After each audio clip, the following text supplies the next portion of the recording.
Bon, donc, je vais vous parler de ce livre écrit par Lénine, Vladimir Ilitch Lénine, L'impérialisme, stade suprême du capitalisme. Ça a été écrit en russe à Zurich en 1916. L'édition que j'ai est celle qui a été publiée aux éditions du Progrès en 1969. Alors, avant de commencer cette conférence, je voudrais vous préciser trois choses. Je l'ai préparé en faisant un court résumé de l'ouvrage de Lénine, en utilisant ses propres termes, qui me semblent très modernes et très appropriés, y compris à la situation actuelle. Ça, c'est le premier point. Le second point, c'est que, au fur et à mesure du développement, j'ai intégré des exemples actuels de façon à ce que l'analyse de Vladimir Ilitch Lénine vous parle actuellement.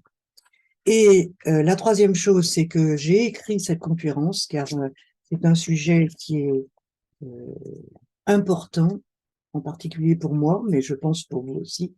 Et je suis incapable de faire une conférence de ce genre sans l'écrire. Alors, je commence. Donc, dans sa préface de 1917, Lénine explique qu'il utilise un vocabulaire et des exemples lui permettant d'échapper à la censure en Russie. Cet ouvrage a donc été écrit avant la fin de la guerre 14-18, que dans sa préface de 1920, Lénine qualifie de guerre de classe pour le partage du monde, pour, précise-t-il, pour les colonies et pour les zones d'influence du capital financier. Il ne se borne donc pas à la situation de la fin du 19e, essentiellement période de partage des colonies. Il développe son raisonnement que je trouve d'une modernité extraordinaire. Il insiste à plusieurs reprises sur le fait que le développement du capitalisme ne se fait pas par étapes. C'est un processus continu, mais non linéaire, où les bons sont toujours possibles. Par exemple, aujourd'hui, je pense que nous sommes dans une période de bons avec le développement, les progrès techniques et scientifiques actuels. Lénine, page 21, fait référence à Marx, qui, dans Le Capital, explique que la libre concurrence engendre la concentration de la production, laquelle, arrivée à un certain degré de développement, conduit au monopole. Bien que Marx vive à l'époque de la libre concurrence, qui était le credo des économistes et des capitalistes de l'époque, il avait déjà sous les yeux l'émergence de ce capitalisme de monopole. Par exemple, la Société Générale, cette banque bien connue, est fondée en France en 1864 par de grands industriels et Schneider, la métallurgie à Saint-Étienne, en sera le premier président. Lénine s'appuie sur de nombreux écrits de marxistes, en particulier Hilferding, un marxiste de son époque, un marxiste allemand, mais aussi de non-marxistes.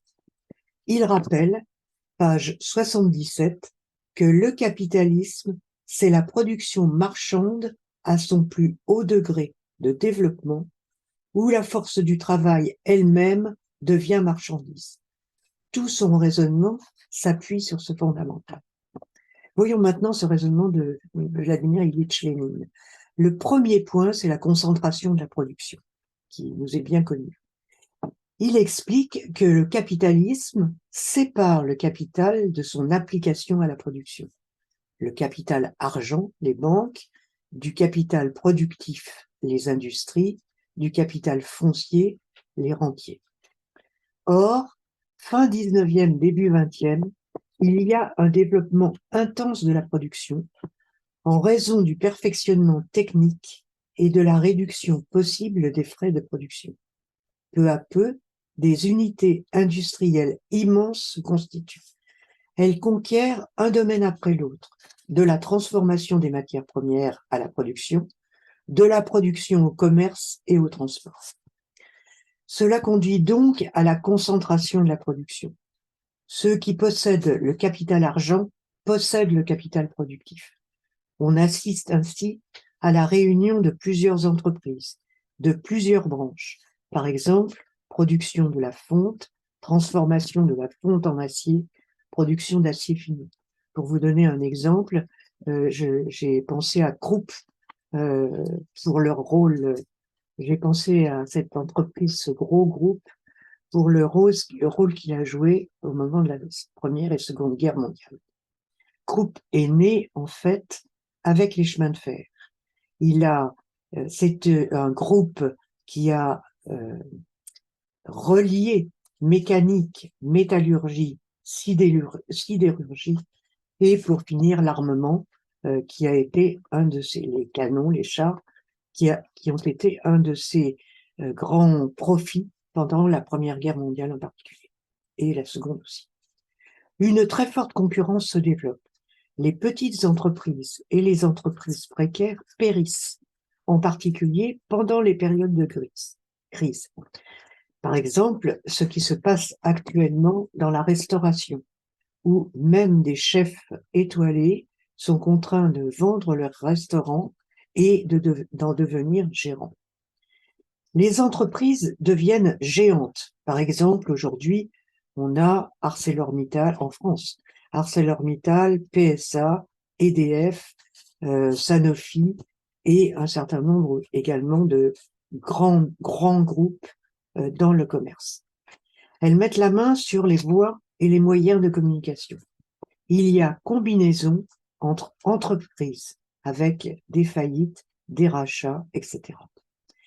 Ainsi, il y a dans la production transformation de la concurrence en monopole, avec des achats, des fusions, des ententes possibles. Par exemple, les unions monopolistes. Un exemple actuel, PSA, que vous connaissez tous, qui est une union de Peugeot, Citroën, Opel, Fiat, Chrysler, Vauxhall, Talbot, Simca. Ce développement des entreprises et des banques est inégal. Il se fait par à-coups. Cette transformation accélère et renforce le processus de concentration des capitaux. Donc, on arrive à la concentration des capitaux et la transformation des banques après la production ou en même temps que la production en monopole. Cette concentration de la production appelle des besoins énormes d'investissement. Les banques deviennent géantes et essentielles pour prêter au secteur productif de quoi investir. Il y a donc accroissement des opérations bancaires et les grosses banques détiennent la presque totalité du capital argent des capitalistes. Je rajouterai aujourd'hui le capital argent également des salariés, puisque nous sommes payés par chèque et virement bancaire. Les banques ont pouvoir sur le crédit, ils peuvent l'élargir ou le restreindre, et se subordonnent ainsi les opérations commerciales et industrielles de la société capitaliste tout entière. Elles asservissent les entreprises et le capital industriel en est de plus en plus dépendant. Elles deviennent toutes puissantes. Ce processus accélère et renforce la concentration des banques et donc des capitaux. Par absorption ou rattachement, les petites banques disparaissent.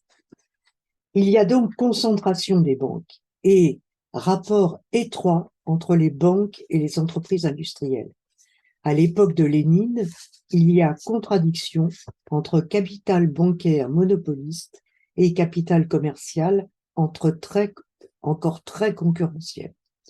Le petit commerce. Il reste encore aujourd'hui d'ailleurs des traces de ces petites entreprises concurrentielles, mais une bonne partie est impliquée dans un processus de monopolisation. Les coiffeurs avec par exemple Desange, les boulangers avec Jacquet, les bouchers avec Charal.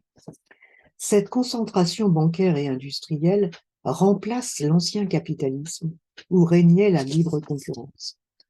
Le nouveau capitalisme est monopoliste et ces monopoles sont cause et résultat de l'interpénétration capital bancaire, capital industriel et commercial, ce que Lénine nomme le capital financier, capable, dit-il, certes, de hâter les progrès techniques, mais ce capital domine toute la société. On en arrive donc à la description de ce nouveau capitalisme monopoliste et à l'oligarchie financière qui en émerge. On assiste, je l'ai dit, à une fusion ou interpénétration des banques et de l'industrie. Une énorme oligarchie financière se constitue à travers les sociétés par actions, où il suffit de quelques pourcents, les économistes actuels disent 5%, pour dominer. Je vous donne l'exemple de Sanofi.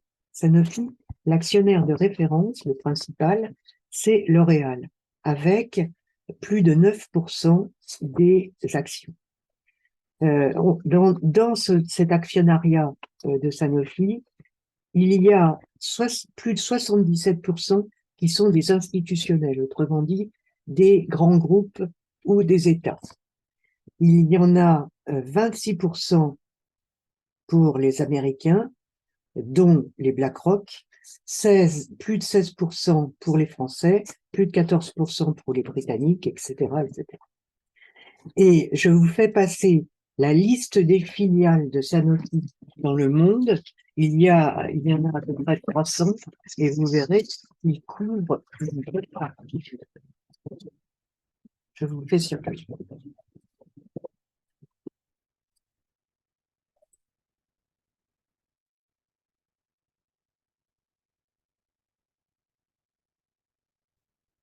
La soi-disant démocratisation de la possession des actions, dont on parle beaucoup actuellement et qui se développe, mais était déjà là à l'époque de Lénine, est un leurre.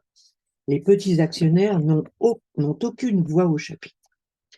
Les sociétés par actions remplacent le capital familial et favorisent ce développement, tout en laissant au capital familial des grandes sociétés un poids essentiel. Ainsi, aujourd'hui, le groupe familial Peugeot détient plus de 14% du capital de PSA. Rappelons que PSA a créé sa propre banque et détient aussi une entreprise essentielle au secteur automobile, c'est-à-dire Faurecia pour les plus détachés. Bien sûr, PSA est implanté en Chine, en Iran, en Inde, etc. Les bénéfices sont énormes et croissants avec la constitution de firmes, les émissions de valeur, etc. Les États, et c'est très important, jouent aussi un rôle dans cette évolution, en particulier avec les emprunts d'États, les emprunts des pays, pour faire face à la construction nécessaire aux moyens de communication, à l'éducation, à la santé, etc., pour faire face à tous les besoins de la main-d'œuvre qui est nécessaire au développement du capitalisme. Les représentants de cette oligarchie financière se retrouvent au niveau des États, des gouvernements, des hauts fonctionnaires. Les exemples actuels pullulent. Il y a attraction sur tous les fonctionnaires et développement de la corruption financière, mais aussi qui prend d'autres formes dans les États. Je vous donne un exemple dont on parle assez peu, qui est celui de la valorisation des terrains, de certains terrains, de certains logements, de certains commerces, de certaines communes, grâce à l'opération du Grand Paris et au choix de trajet du RER, qui bien sûr se développe peu dans les communes ouvrières. Lénine cite de ce point de vue un économiste allemand, nullement marxiste. Kessner, page 30, dit « Le plus grand succès ne va pas aux négociants, mais au génie de la spéculation. » Voir toutes les écoles de commerce et de finance qui se développent actuellement, les grandes écoles de commerce et de finance qui se développent actuellement. En effet, les capitaux bancaires se divisent en capitaux à placement productif et spéculation. Ce capital financier est concentré entre quelques mains. Il exerce un monopole de fait. Ses prélèvements sont de plus en plus importants. Le système de participation se développe avec des sociétés mères dominantes et des filiales, par constitution ou adjonction. Des filiales, dit Lénine, où tout peut se passer. Cette évolution concerne les banques d'un même pays, mais aussi se fait aussi avec des banques étrangères au pays en question. Prenons l'exemple de Total, par exemple. Total était une entreprise publique. L'État possédait 35% des actions. C'est lui. C'est l'État qui a créé cette société. Il y a eu ensuite fusion avec Hutchinson, Elf, etc. Total a actuellement 903 filiales. Vous pouvez trouver la liste sur Internet. Bien entendu, Total a des banques parmi ses actionnaires. Parmi les actionnaires, dans l'actionnariat, 78%, plus de 78% sont des institutionnels, ce que l'on appelle des institutionnels, c'est-à-dire des grands groupes ou des États.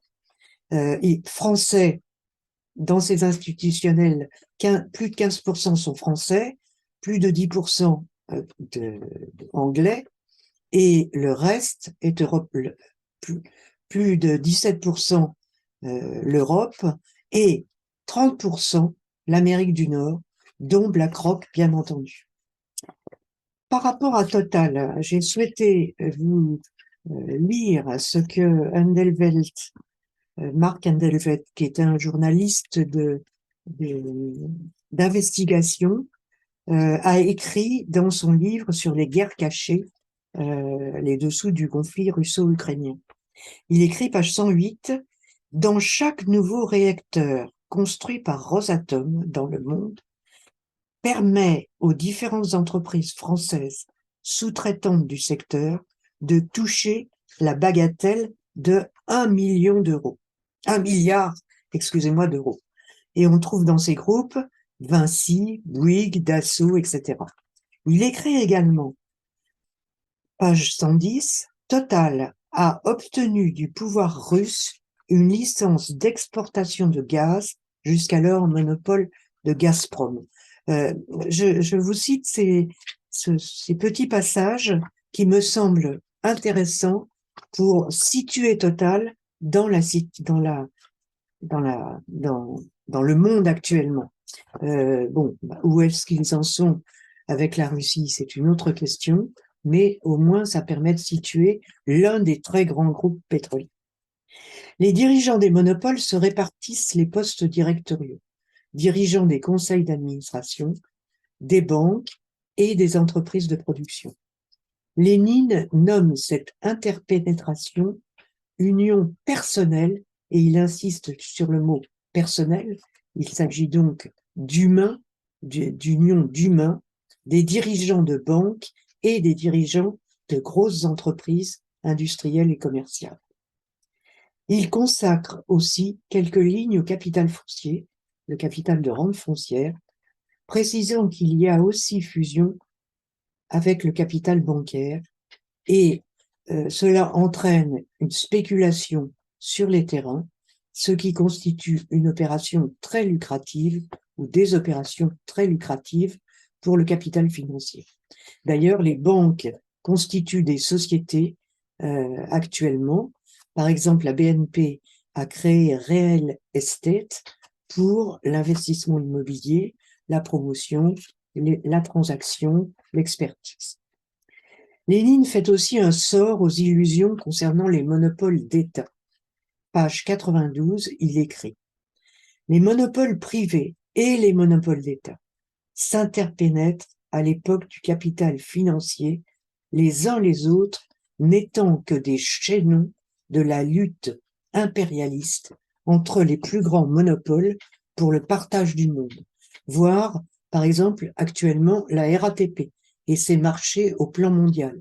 La RATP consacre peu d'argent pour améliorer la circulation dans les métros et dans les bus, mais par contre, elle est présente sur les marchés d'État.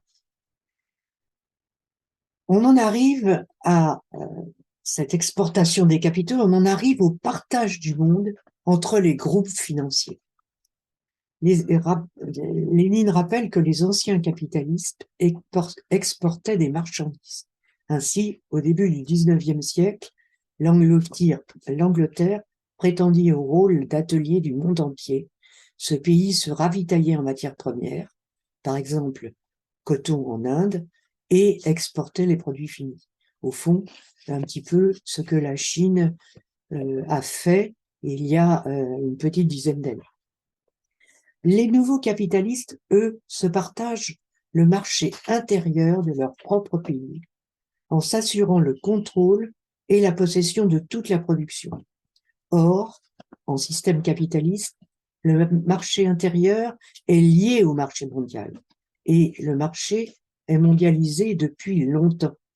Pensons au caoutchouc en Indochine, aux dattes au Maghreb, à l'huile de colza et d'arachide en Afrique, au coton en Inde et aux USA. Pensons aussi à l'or en Amérique du Sud, puis en Afrique, aux épices en Chine et au Moyen-Orient, à la soie, etc. Mais aussi, pensons aux esclaves. La production devient mondiale. Ne parle-t-on pas aujourd'hui de chaîne de valeur au plan mondial? Et cette mondialisation accélère, bien entendu, l'accumulation des capitaux. Cette accumulation et l'excédent de capitaux conduit ainsi le capitalisme monopoliste à exporter des capitaux. Les échanges financiers nationaux et internationaux sont en expansion. Les capitalistes augmentent ainsi leurs profits. Au fond, il s'agit pour le capital financier, en exportant des capitaux, de trouver de nouveaux marchés et de nouvelles sources de profit. Pour cela, le capital financier se partage le monde. Il ne s'intéresse donc pas seulement aux colonies, mais aussi aux zones d'influence. Et l'on va vers une formation de cartels internationaux, c'est-à-dire des groupes ayant plusieurs sociétés. Par exemple, Siemens. J'ai pris Siemens pour son rôle essentiel par rapport à l'émergence du nazisme en Allemagne. Siemens est né au XIXe siècle de la télégraphie. Il s'est peu à peu approprié, investi dans le téléphone, l'éclairage, le moteur, la motorisation, la métallurgie, l'électroménager, la santé, la mobilité, le bâtiment, l'informatique. Il a récemment fusionné avec Bosch et Nokia. J'ai découvert la fusion avec Nokia en préparant cette conférence. Et je rappelle tout de même qu'il a financé, avant même 1933, l'hitlérisme, Hitler et l'hitlérisme, et qu'il a utilisé pendant la guerre la main-d'œuvre concentrationnaire dans ses usines, pour montrer combien ces grands groupes ont les mains sales.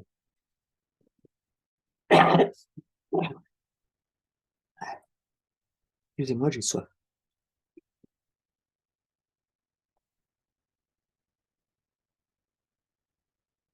Aujourd'hui, on peut observer de véritables réseaux internationaux de dépendance et de relations du capital financier, au point que l'on ne sait plus qui a racheté quoi. Les pays peu ou pas développés sont les plus concernés par cette exportation de capitaux.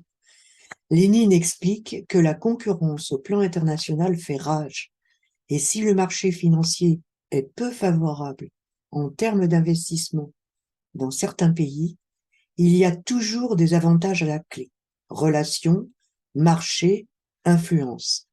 Par exemple, prêt pour la construction de chemins de fer, le financier prêteur s'assure l'utilisation des matériaux des entreprises qu'il contrôle et attend un futur marché. Il y a accord entre ces groupes pour le partage du monde, mais tout est fonction du rapport des forces. Les crises, les guerres. Lénine donne l'exemple du pétrole, dont il parle déjà en 1916. Il dit que les banques développent systématiquement et de façon autonome l'industrie du pétrole. Il y a bien sûr des luttes pour ce partage, par exemple entre la Standard Oil de Rockefeller et la Shell hollando-britannique, mais aussi la Russie et Bakou et l'Allemagne. Mais Rockefeller possède aussi le transport et la livraison. Il est donc un groupe plus fort. Le degré de concentration déjà atteint oblige les groupes capitalistes à s'engager dans cette voie conflictuelle afin de réaliser des bénéfices. Sous des formes purement économiques, sous des formes économiques et militaires, sous des formes militaires, cela importe peu, les conflits se développent.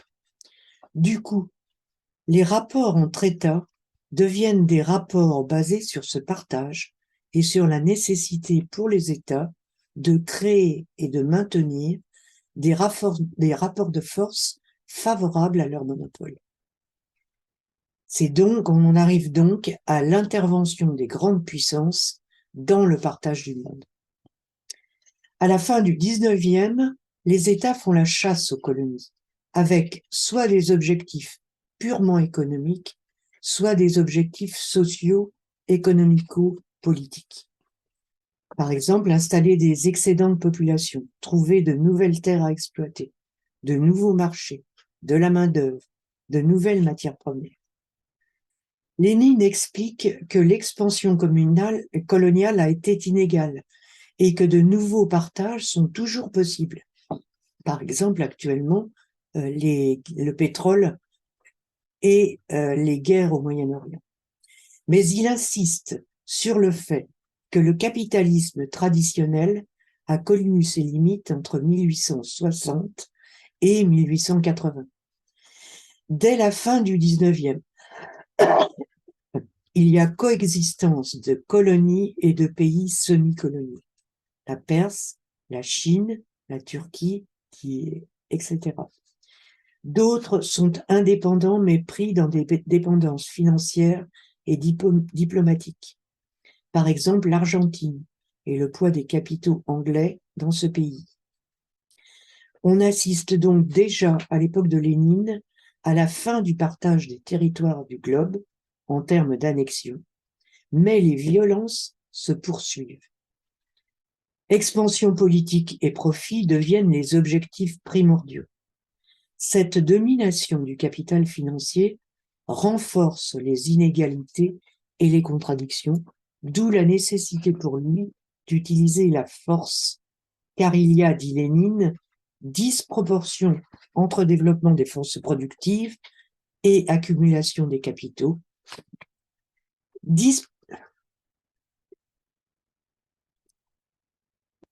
disproportion entre partage des colonies et des zones d'influence. Le nouveau capitalisme aggrave la lutte pour le partage du monde et la prépondérance des intérêts financiers sur les intérêts commerciaux. On en arrive ainsi à une exploitation gigantesque du globe, une course au trésor, au marché, à la force de travail. Il faudrait y ajouter aujourd'hui la course aux voies de communication et aux ressources des mers. Le capitalisme financier prend de l'ampleur et veut non seulement exporter des capitaux, mais dominer le monde. Il veut donc une politique internationale conforme. Leur course devient celle des nations. Contradictions, conflits, rivalités, hégémonie. Les États, les grandes puissances, doivent chercher au-delà des colonies un partage en termes de zones d'influence. Les formes de lutte changent constamment, mais, et c'est le point sur lequel Lénine insiste, l'essence de la lutte, son contenu de classe ne change pas. Il y a donc lutte politique à l'intérieur des nations et aussi entre les nations. Il y a aussi formation d'unions internationales monopolistes. Par exemple, le marché commun, la CEE, mais aussi l'ASEAN, Association des nations de l'Asie du Sud-Est, la CELAC, Communauté d'États latino-américains et caraïbes. Page 122. La domination du capital financier n'atténue pas les inégalités et les contradictions au plan mondial, elle les renforce. Les impérialistes sont en lutte au plan mondial. Pourquoi l'intervention des États? Parce que l'oligarchie financière dont j'ai parlé est présente et dominante à la tête des États et dans les institutions publiques. Elle a, par ce biais, pouvoir de décision. Ce système constitue le capitalisme actuel, le capitalisme impérialiste. Donc, on en vient là au dernier point, l'impérialisme et sa définition. Le capital financier est donc concentré. Il dispose d'un réseau vaste et serré de rapports, de relations, d'influences. Ce capital est le résultat de la fonction capital industriel et commercial, capital bancaire. L'industriel, le commercial, le banquier constituent le financier grâce, et Lénine insiste là-dessus, grâce à leurs liens indissolubles. Indissolubles parce que ils ont des actions dans l'ensemble des groupes industriels et bancaires. Pour Lénine, c'est une étape historique de développement du capitalisme, ce qu'il appelle l'impérialisme. Il explique, page 160, que le monopole qui naît sur le terrain et à partir de la libre concurrence marque la transition du régime capitaliste à un ordre économique et social supérieur qu'il nomme l'impérialisme. Lénine, à ce propos, se livre à une critique acerbe de Kautsky et de certains courants de la social-démocratie allemande, ce qu'il nomme le social-impérialisme. Il insiste, les réformes ne résoudront pas les problèmes, car la libre concurrence a engendré les monopoles ont engendré le capital financier et l'oligarchie financière, et, pour finir, l'impérialisme. Il cite, page 147, Hilferding, ce marxiste allemand de l'époque, qui, dans les conflits internes au SPD allemand de l'époque, a écrit à un moment donné, la réponse du prolétariat à la politique économique du capital financier, à l'impérialisme, ne peut être le libre-échange, mais seulement le socialisme, c'est-à-dire l'abolition complète de la concurrence par la suppression du capitalisme. L'impérialisme, c'est le stade monopoliste financier du capitalisme. La fusion capital industriel et capital bancaire. Son expansion mondiale et sa pénétration dans les États et les institutions étatiques. Et cet impérialisme, il y a un engouement général pour les perspectives de l'impérialisme. C'est une idéologie pénétrante. Comment le définir? Comment définir l'impérialisme? Lénine insiste sur le processus historique à l'œuvre. Il écrit, page 161, « Le monopole est issu de la politique coloniale. » J'ajouterais qu'il est issu également de l'esclavagisme. À partir de ce constat, Lénine déroule les caractéristiques de l'impérialisme.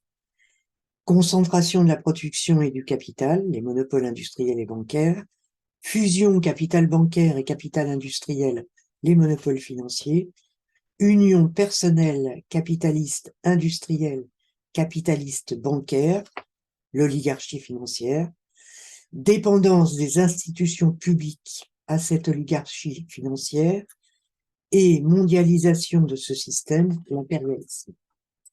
Il ajoute que dans les zones d'influence, colonies, zones d'exportation de capital, de sources de main-d'œuvre et de matières premières, une bourgeoisie parasitaire et la corruption servent les objectifs de cette oligarchie. Pour terminer, Lénine fait bien entendu une critique qui est sous-entendue dans l'ensemble de son ouvrage, une critique de l'impérialisme. Certes, dit Lénine, il peut y avoir des coalitions impérialistes. y compris militaire aujourd'hui, par exemple l'OTAN, mais pas d'exploitation de l'univers en commun par les monopoles et les États impérialistes. Il y a toujours concurrence, il y a toujours lutte pour le partage du monde. Les grandes puissances tendent à l'hégémonie. Toutes les grandes puissances tendent à l'hégémonie. Il explique, page 156, je cite, « Les alliances pacifiques préparent les guerres et alternent avec les guerres. » On le voit aujourd'hui. Partout, la tendance est à la domination, aux annexions, à la violation de l'indépendance et donc au renforcement de l'oppression générale dans les pays, des peuples dans tous les pays.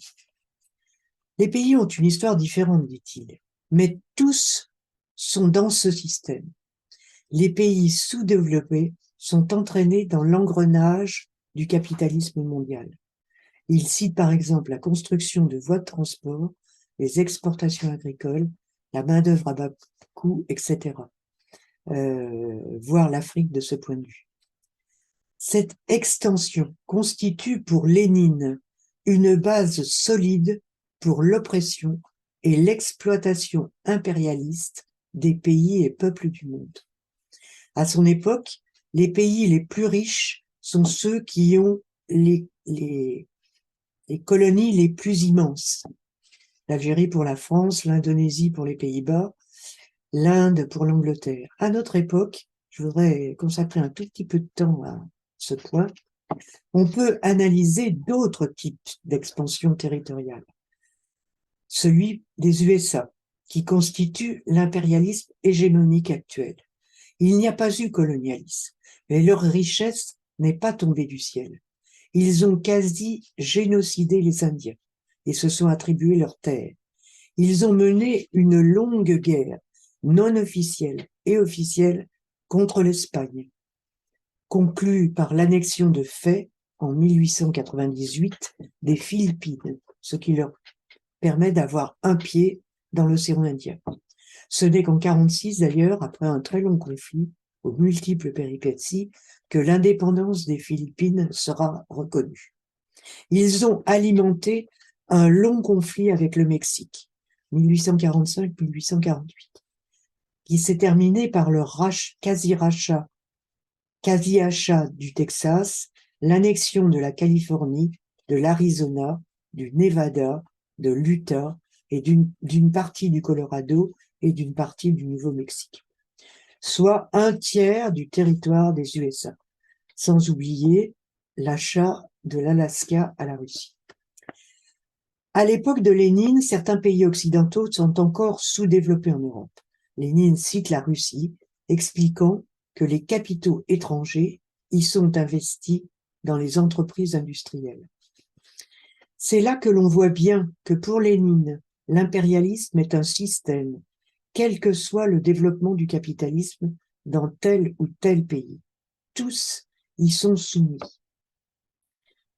Comment lutter contre cet impérialisme? Avant d'aborder ce dernier point, on est presque à la fin, et il y a encore un petit peu de patience, quelques détails de son document vous intéresseront.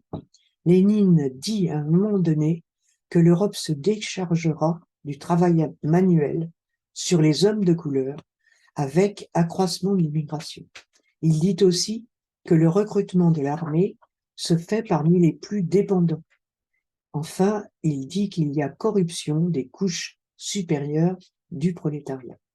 Nous constatons tout cela aujourd'hui. Donc, comment lutter contre cet impérialisme? En s'appuyant, dit Lénine, sur ces contradictions, celles qu'il cite à son époque, contradictions monopole, libre concurrence, entre grosses opérations financières, commerce honnête, contradictions entre sous-alimentation des masses et richesse mondiale. C'est encore le cas aujourd'hui, puisque 22% de la population européenne est confrontée à la pauvreté. J'y ajouterai aujourd'hui contradiction entre besoin de la production et taux de rentabilité du capital, entre taux des profits et santé des salariés, entre exploitation et surexploitation de la main-d'œuvre et reproduction de celle-ci.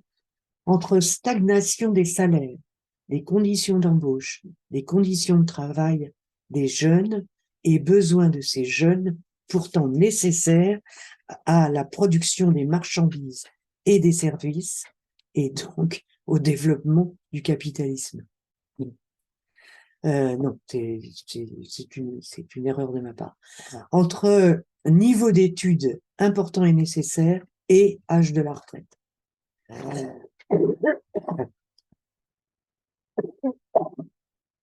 La contradiction principale qu'il souligne